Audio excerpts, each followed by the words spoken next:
Hey there. It is still October 7th, 2015, Wednesday, Comic Book Day.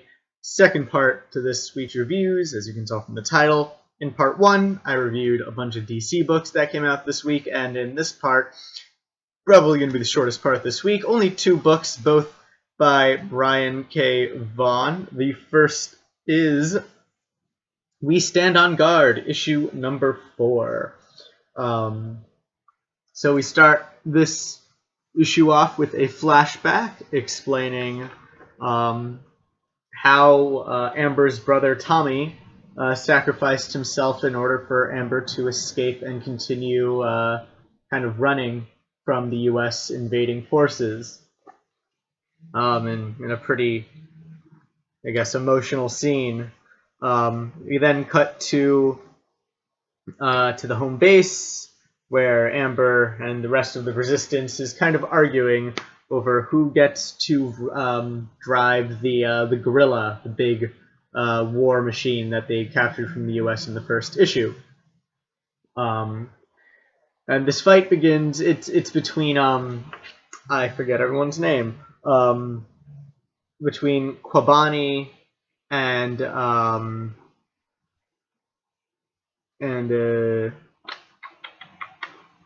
I forget the other guy. I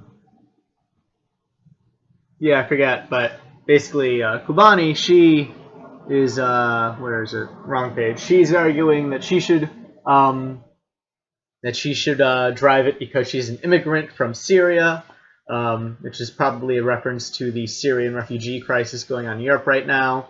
And the other guy is arguing that he should drive it because he is a First Nations, First Peoples Canadian, one of the native Canadians, and so as a native, he should drive it. And they're both kind of arguing like who's been the more oppressed over the years, who worked harder for it. But before they can settle that debate, their base is ambushed by the American forces. The chief, who is captured, gave away their location after some intense interrogation, and so in this issue we're finding out what the U.S. does with that information. Speaking of the U.S., we also get a little look at what the U.S. is dealing with right now, and it's not pretty. I love this panel over here, which is being all glared out, but how you can see that this is the U.S. Air Base, and it's nice and green, and everything else is dead. You can see that the U.S. really does need the water. And in this panel over here, there's a scene of a riot going on somewhere in the United States. So we're seeing kind of the motivations behind the United States invasion of Canada. Meanwhile, back at the base, the fighters, the rebels, are dealing with the attack by the U.S. forces, where we see a bit of a parallel to the opening flashback scene. And that's pretty much the end without getting into big spoiler territory. This issue was not as kind of plot-driven as the first few issues. We're getting to the point in the story, I guess, where, things are kind of rolling downhill, so to speak. But it was enjoyable enough. We had a few good character moments with the argument in the first act, and it was pretty great to see like what state the U.S. is in, and that to force them to invade Canada, or at least to convince them that that's the best course of action. And that one panel in particular, where you just see how dead the United States is at the moment, I think is just a really effective panel. On its own to say what's happening. Then at the end we get a little good bits with some interactions between some of the United States soldiers, and kind of seeing how they're treating the whole invasion thing. And then the last page is a bit of a shit's gone down, shit's hit the fan sort of deal, that I don't want to really get into because it's a big plot point. But yeah, I'm enjoying it. Not as much as something like Saga, and not as much as the next book I'm going to review. But yeah, We Stand on Guard. It's just such a good premise, and it is being done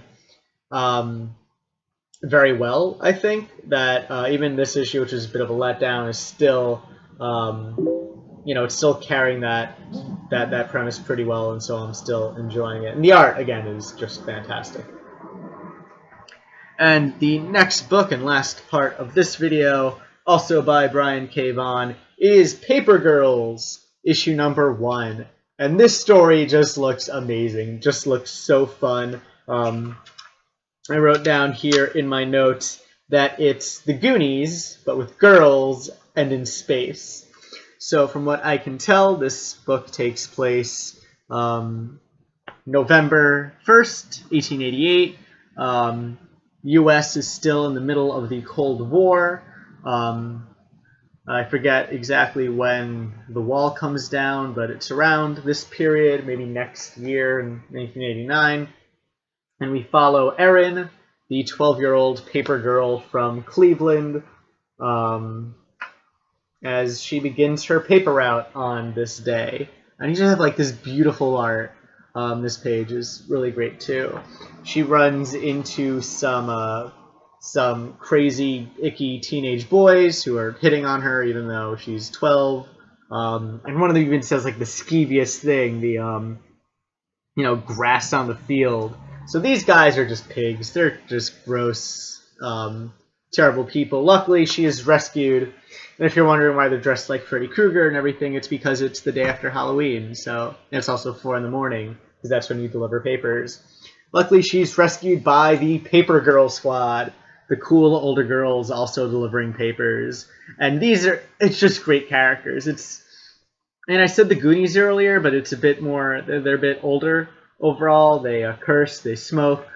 They're like the cool teenage girls. They're the teenage girls a 10-year-old boy would have a crush on, so to speak. And they're like just all these girls, these 2 girls, they're great characters. They're a bit like the Heathers if the Heathers were good. Not good as in like good characters, like good as in morally good. They stand up for Erin, they invite her to join their Paper Girl Squad and all that. And in this one issue, they all have like these really developed personalities. So you have here Mackenzie, who's the leader, like she's the real BAMF of the group. You have Tiff, who's I guess she's the techie. She provides the group with walkie-talkies, and she mentions how she saved up for months in order to afford them. And she's also the one with the flashlight. And then you have TJ, who's not really developed as much, but she's kind of the Lancer, I guess.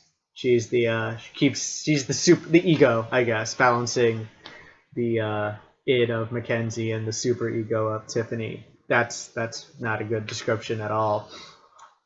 But as they're on the route, there's mysterious ninjas who we find out are probably from space, because they have this weird thing in their basement. And Erin figures out they're from space because Erin is a huge fan of NASA, as we discover from her dream. And the book opens with the dream sequence, and it's a really great dream sequence where Erin is on the moon and she meets the dead Challenger astronaut Krista. I have no idea how to pronounce her last name. Krista McAuliffe, who died in the Challenger explosion, and she's one of her heroes, and then gets transported to hell because it's a dream sequence and everything. This is just such a fun book, and the art's amazing, and the characters are great and just really charming. And there's a fight with the ninjas, and it's just great. I'm in love with this book. It looks so fun, is all I can really say. Again, first issue, can't really talk that much about it because there's only one issue to talk about. But the girls are great. Each one of them has a really just quickly developed character, but like each of them are distinct characters in this first issue. You have Erin, who's the younger girl, and so we have her kind of, wanting to impress the older girls. And the older girls are cool, but in like this late 80s way where they wouldn't be cool now. Like, they'd still be cool, but it's like a different sort of cool. Yeah, just it's a book full of cool girls, like Gone Girl cool girls, but without the whole killing people. As far as we know yet, because issue number 1. But yeah, just Paper Girl Squad, Girl Squad, space, ninjas. If that doesn't sell you, I guess nothing will, but it looks just really fun. And I can't wait to read more. And that is it for the Brian K. Vaughan stuff this week. Next up is Marvel. We got 3 issue number 1s, pretty big books, I think. So hopefully stay tuned for that. And if you're interested in the DC books, those are already reviewed for you this week. Good for that. But I hope you enjoyed this video. Thank you for watching. If you did like it, subscribe it, whatever, do all that. Any questions, anything whatsoever, feel free to leave them in the comments below. Anything else? Yes, tomorrow is the start of New York Comic Con. I will be going.